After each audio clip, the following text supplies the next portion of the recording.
access, people having access to the ballot, which Martin Luther King talked about. Give us the ballot. It's about suppression and trying to stop people from getting water on a voting line when they're just trying to exercise that right. And it's about subversion, stealing elections. Good evening, Black people and all allies fighting for Black liberation, Black prosperity, and Black joy. I'm Charles Blow, and welcome to Prime. Emotions ran high on Capitol Hill just one day after President Biden delivered an impassioned speech in Atlanta about voting rights. The president's supporters and skeptics were elated that he finally stood firm and fully endorsed filibuster reform, but Republican leadership blasted his speech and said that parts of it were divisive and unpresidential. Never one to shy away from holding President Biden's feet to the fire, Senate Minority Leader Mitch McConnell, without a hint of irony, blasted him for using the race card to move the needle on voting rights.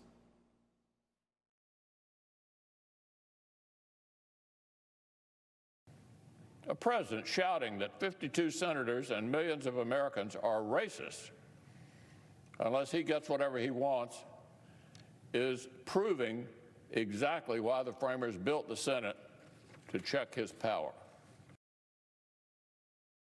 McConnell also claimed that the Democrats' war against the filibuster actually highlights the need for the filibuster.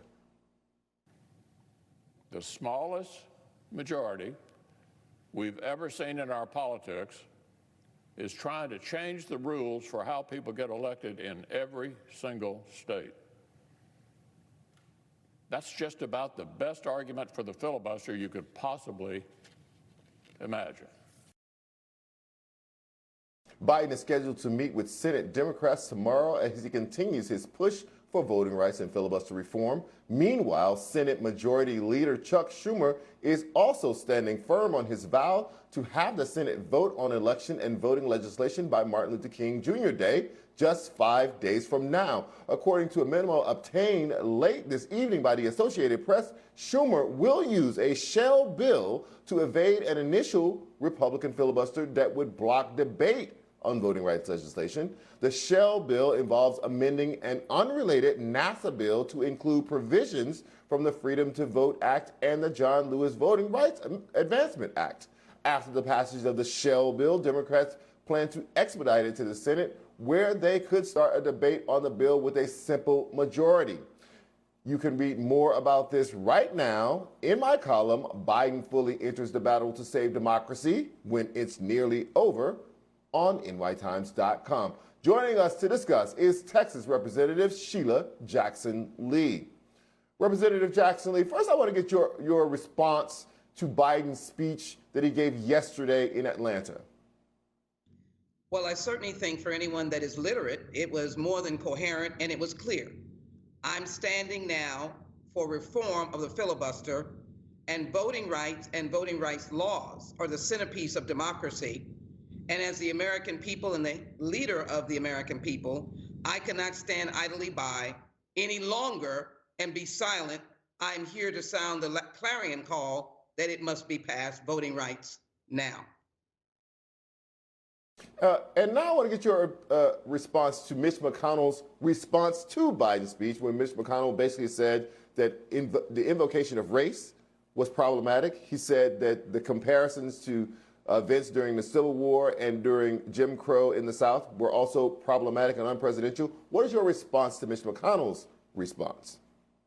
It really is shameful that every time reality is discussed about race and racism in America, Republicans run from the hills and begin to try to take a moral high ground, that they are so pure that they cannot talk about that, and nor should anyone else, when it is glaring part of America's culture today.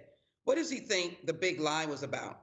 The big lie was about so many minorities, young African Americans, Hispanics, Asians, and others voted so heavily that it was the largest turnout in a presidential election.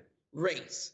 What does he think the January 6th racist insurrection was about? The question of we could not elect a president who was elected by so many people of color who happened to be Americans, who happened to be those who put on uniforms, who happened to be patriots.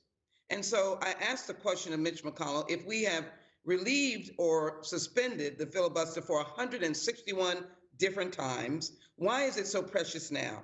If in fact the filibuster was used by racist segregationists in the 20th century to stop every single anti-discrimination bill, then why are you so pure now to suggest that when we are at the collapse of democracy, that democracy can only be saved and voters can only be protected by strong voting rights laws from the federal government, such as the John Robert Lewis Voter Enhancement Act? I am shocked that he would stand on the floor of the House and accuse our president or anyone else from using race when race is so much an integral part of Republicans' message today and why they want to fight so hard against voting rights. What do you make of this new reported plan by Schumer to create a shell bill to get around at least the initial Republican filibuster that wouldn't even allow for debate? This would at least allow the bill to be debated. It wouldn't really overcome the filibuster altogether. But what do you make of this idea of using this shell bill? And do you think you have time to do it? Absolutely. I just left the floor speaking on the House floor about the NASA bill that has been amended that now covers and includes the Freedom to Vote Act on the House side and the John Robert Lewis Voter Enhancement Act. We will soon be voting on that and we'll send it to the Senate. It is a procedure that is a legitimate approach to legislation. It is important to use and have that ability when there is a crisis or an urgency, and there is an urgency. You know, Charles, I think Martin Luther King III was right. He said, if you cannot seriously move what my father gave his life for, my mother gave her life for, my siblings left with a father who was assassinated at the young age of 39, then don't celebrate Martin Luther King Jr.'s holiday. And we needed to take that seriously because this has been going on and on since the Shelby case in 2013. We have not been able to reauthorize the Voting Rights Act, blocked by Republicans. So frankly, we are in a crisis and we needed to do this and we need to do it now. Let me ask you a question about timing. Do you think this is all happening too late? Do you think that President Biden has jumped into this fight too late? The reason I ask that is because in your own state of Texas, you guys start early voting next month. You know, the legislative calendar and the election calendar are fixed things.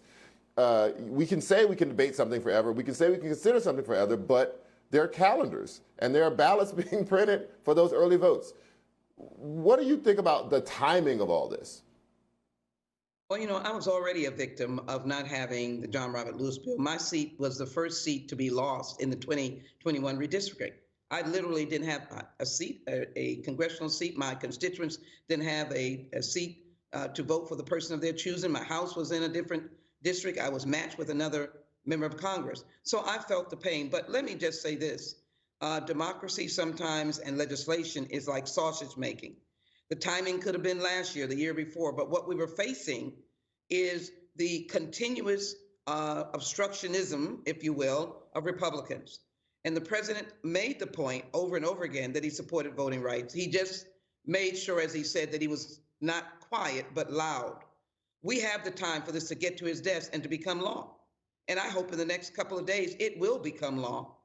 And there are senators in the Senate that have to, in the next 2 to 3 days, make a decision of courage and responsibility and recognition that the insurrection was real and the attack on democracy is real. And if you are a patriot, if you understand race in America and what it means in the context of democracy and voting for all Americans, you will move to reform the filibuster and move to carry this vote, even as it is attached to an important bill for NASA. And so I think the president's coming tomorrow is important. As you say, there are 2 or 3 days. But Manchin has been being talked to by literally everyone who wanted to talk to him for months. He has given no indication that he has moved in any way on the filibuster. Kyrsten Sinema is in the same boat, probably some others in the same boat. What is your optimism that these senators who have been completely steadfast for months all of a sudden see some, beam of light and they change their mind in the next 3 days? Well, let me say this. As politely as I can say it, I'm one of those that's engaged Senator Manchin, sent him a 5-page letter, articulated my problem, if you will, the crisis that we're in. And I really was in a dilemma because he comes from a state that's ceded from Virginia because they didn't want to support slavery. He comes from a state where the first African-American woman was elected to the state legislature in 1928. I don't understand why that history is not as important to him as the segregationist history. But there is no option. There is no other out. Senator Schumer, Majority Leader Schumer, intends to carry the debate through the weekend and intends, I think, with the schedule to have a vote on Martin Luther King Jr.'s birthday. It will simply be a question of where Senator Manchin will wind up standing. He has no other out. He has no other excuse. He has no explanation why he's tied so much to the filibuster. We have, as you have said, stood in line to speak to him. Now it's a moment of personal courage and, of course, the consequences of not doing so. I would hope that he would not yield to the weaknesses of a bipartisanship when you cannot get it. I would hope he would not yield to the weaknesses of supporting a fixture, a rule over the Constitution of the United States of America. That will be his choice, and I hope that he will choose the Constitution to protect democracy and the fundamental right to vote. Well, his rationale is the one that Mitch McConnell uses, which is that it will break the Senate. And it's, quite frankly, it is the one that President Biden was using a few months ago when he was saying that if you did it, it would explode everything and nothing would get done. But we will see if Manchin will change his mind. Representative Sheila Jackson Lee, thank you so much for your time. It is always a pleasure to have you on the show.